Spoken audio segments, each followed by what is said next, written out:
Welcome to the 700 Club. Thousands of Hezbollah fighters were injured after a high-tech attack which targeted their pagers. So far, no one has claimed responsibility for the operation.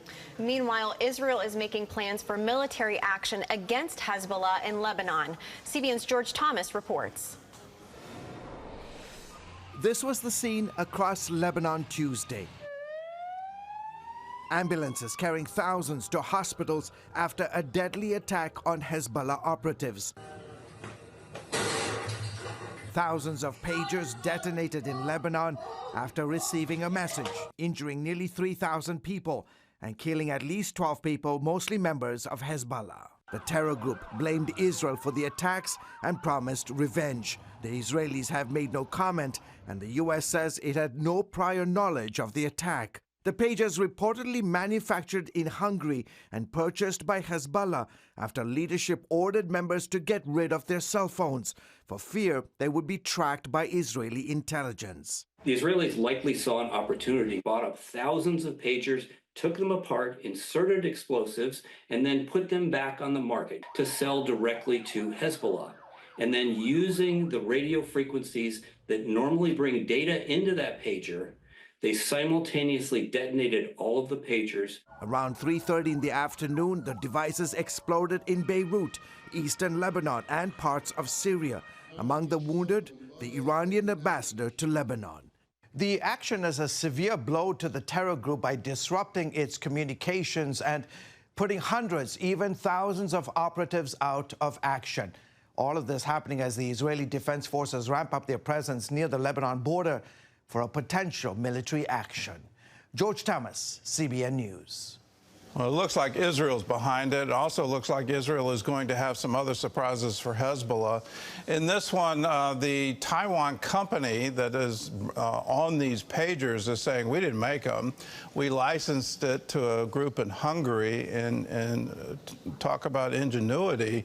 They found a way to embed within that some kind of explosive that when a particular number is called into it, it's going to explode. Absolutely incredible. It's almost like out of some kind of spy movie. But it just underlines just how embedded Hezbollah is within the Lebanese government and with Iran. One of the victims of this attack is the Iranian ambassador to Lebanon. So for him to have a pager tied into the whole Hezbollah network shows you just how embedded they are. Now, here's something that has just absolutely enraged me. The State Department, our own United States State Department, refuses to designate the Houthis as a foreign terror organization. In a letter to a bipartisan group of senators and congressmen who are calling for it, they say they can't do it. I don't get that.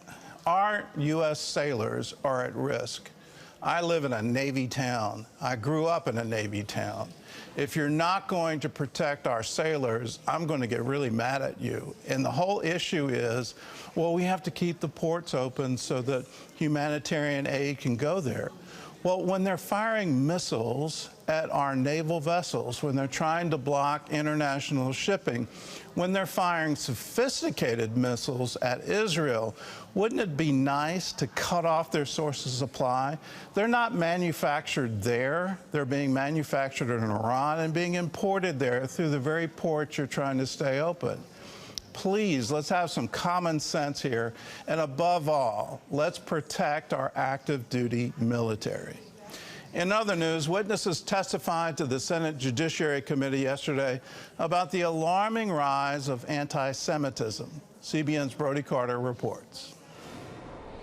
Despite calls to focus exclusively on anti-Semitism on college campuses, Democrats on the Senate Judiciary Committee broadened those hearings to include the rise in all hate incidents. Since the horrific October 7th Hamas attack on Israel, we have seen an increase in attacks on Jewish Americans, Palestinian Americans, Arab Americans, and Muslim Americans. 60% of all religious-based hate crimes have been directed against the Jewish people.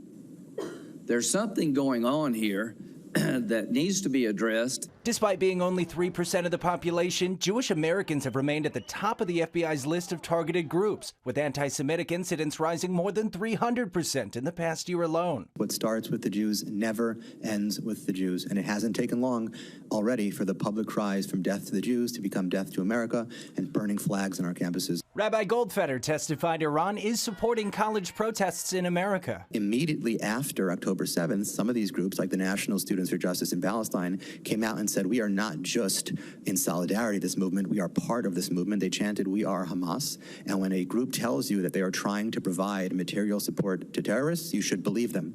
Rabbi Abraham Cooper, an expert of online hate and terrorism, told CBN's Faith Nation he recently experienced this surge of hate himself. I was present outside of a synagogue in my neighborhood a few Sundays ago and was bear sprayed by quote-unquote protesters, pro-Palestinian protesters, who were trying to actually penetrate a Jewish synagogue on a Sunday morning. With Election Day approaching, lawmakers fear political violence and attacks on minority communities could escalate. Brody Carter, CBN News.